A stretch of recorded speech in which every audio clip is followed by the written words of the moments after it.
the future of abortion rights took center stage at the U.S. Supreme Court. The justices heard arguments this morning over a Mississippi law that bans abortions after 15 weeks of pregnancy.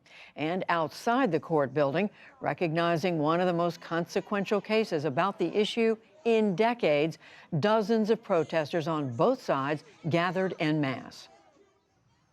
To break down the arguments and the potential fallout, we turn to Marcia Coyle, chief Washington correspondent for the National Law Journal. She was in the courtroom today for the oral arguments. And Mary Ziegler, a Florida State University law professor and author of the book Abortion and the Law in America. And welcome back to the program. Thanks, hello Judy. to both of you. Marcia, before we get into the specifics of today, remind us what the justices are being asked to decide here. All right. The state of Mississippi in 2018 enacted a ban on abortions after 15 weeks of pregnancy. Lower courts struck it down.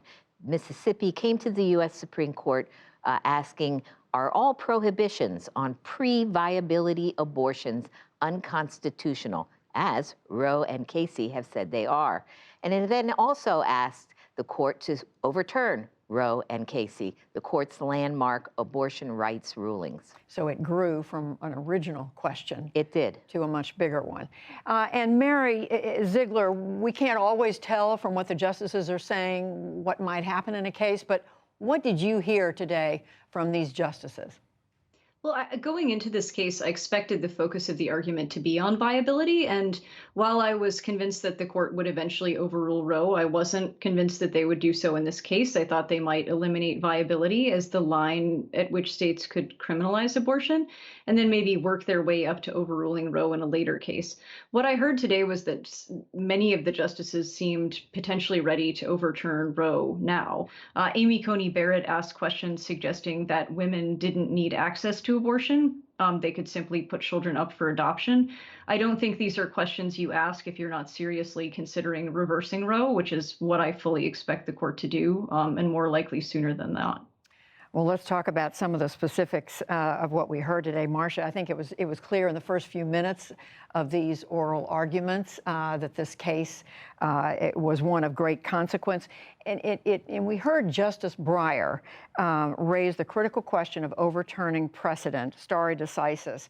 He spoke in reference to the 1992 abortion decision, Casey, which you just mentioned. We have an audio recording of that. He makes a comment, and then you hear from the Mississippi State Solicitor General Scott Stewart. What the court said follows from that is that it should be more unwilling to overrule a prior case. Far more unwilling we should be, whether that case is right or wrong, than the ordinary case. It is particularly important to show what we do in overturning a case is grounded in principle and not social pressure, not political pressure. I would not say it was the people that called this court to end the controversy. The people, many people vocally really just wanted to have the matter returned to them so that they could decide it locally. And Marcia, I want to now have everyone hear another comment on precedent. This from the conservative Justice Brett Kavanaugh. I want to ask a question about stare decisis and to think about how to approach that here. If we think that the prior precedents are seriously wrong, if that, why then doesn't the history of this court's practice with respect to those cases tell us that the right answer is actually to return to the position of neutrality? So, Marcia, precedent is everything. And it absolutely is. And Justice Breyer was quite passionate in reading the section of Casey on stare decisis, which, as you know, is the Latin phrase meaning to stand by the thing. In the context of law, stand by the prior decision. And he said, that Casey went through step by step by step all of the factors that the court applies when trying to decide whether to overrule a case. And in Casey, they were looking at overruling Roe. And the court came to the conclusion, no, that these factors did not justify overruling Roe. So Justice Breyer was saying, what has changed here? Nothing. And if we do this without being principled and with reason, the court's legitimacy is going to be at stake. On the other hand, Justice Kavanaugh is saying, well, if it's egregiously wrong, why don't we go back to what our prior practice was, which is to be neutral? But the other lawyers for the clinic, the abortion clinic, it made it clear that the court has never really said that a precedent being egregiously wrong was enough to overrule it. In fact, Chief Justice Roberts has even said that. And we know, in addition to precedent, there was one consideration that came up a number of times this morning, and that was the viability of the fetus in a pregnant woman. The conservative justices, Mary, and I'm going to come to you after we listen to this, question the so-called viability standard. Here's an excerpt from the Chief Justice, John Roberts, followed by a later comment by U.S. Solicitor General Elizabeth Prelogar, who was arguing against the Mississippi law. Let's listen to this. If you think that the issue is one of choice, that women should have a choice to terminate their pregnancy, that supposes that there is a point at which they've had the fair choice, opportunity to choice. And why would 15 weeks be an inappropriate line? So viability, it seems to me, doesn't have anything to do with choice. But if it really is an issue about choice, why is 15 weeks not enough time? The question is, why would women need access to abortion after 15 weeks, and what is the effect on them? And there are any number of women who cannot get an abortion earlier. They don't realize that they're pregnant. That's especially true of women who are young or haven't experienced a pregnancy before, or their life circumstances change. They lose their job, or their relationship breaks apart, or they have medical complications. Or for many women, they don't have the resources to pay for it earlier. And Mary, we were saying earlier that the Chief Justice seems to be searching for a middle ground here. Right. I think that going into this, and I mean, it's a stretch to call it a middle ground, because to get rid of viability as the dividing line would be to reverse a core dimension of Roe v. Wade that's been there since 1973. But that seemed to be the solution that Chief Justice John Roberts was interested in.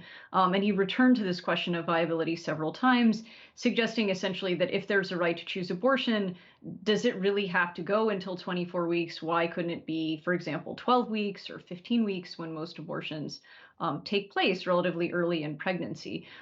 That wasn't surprising in and of itself. I think what was more surprising was that more of the justices didn't seem interested in that question. The one other thing I definitely want to get the both of you to comment on is to the extent politics is the undercurrent here. That was brought up very early in the oral arguments today by Justice Sotomayor, and here is just a part of what she said. Will this institution survive the stench that this creates in the public perception that the Constitution and its reading are just political acts? Marcia, she had flat out said that these cases were brought because the court now has 3 new conservative justices. She did point to the fact that the Mississippi legislators who enacted this law said they were doing this because there were new justices on the court. She also picked up on what Justice Breyer had said earlier when he was reading from the Casey decision. And the Casey decision was very clear that the court had to be concerned about its legitimacy when it comes to overturning precedents without justification, that it cannot bow to public pressure. It cannot be because there are new justices on the court. So she picked up on that and basically ran with it. And Mary, reminding us that if the court does make the kinds of changes that both you and Marcia say could come from this decision, it will have a profound effect on women across the country. It will. I mean, it will have the most obvious effect on women in the South and Midwest, where we would expect to see not just entire states criminalizing abortion, but functionally entire regions, which will make it much harder for people who don't have a lot of money to travel to get an abortion, because that would require either getting an illegal abortion medication and hoping nothing happens to you, or getting on a plane, which of course is not possible for people with limited resources in some instances. It's going to have effects, I think, on people in other states as well. For example, blue states like California are already expecting to see a surge in abortion patients because people in places where abortion will be illegal will be seeking those services elsewhere. Well, it goes without Judy, saying. can I say one other thing? Yes. Although I came out of the arguments feeling that a woman's right to an abortion was in serious trouble here, I covered Casey in 1992, and I remember at that time many of us also thought that Roe was doomed after those arguments and that Justice Anthony Kennedy was going to be the deciding vote. But you never know what's going to happen from the time of the arguments until the justices sit down, vote, and actually start drafting opinions.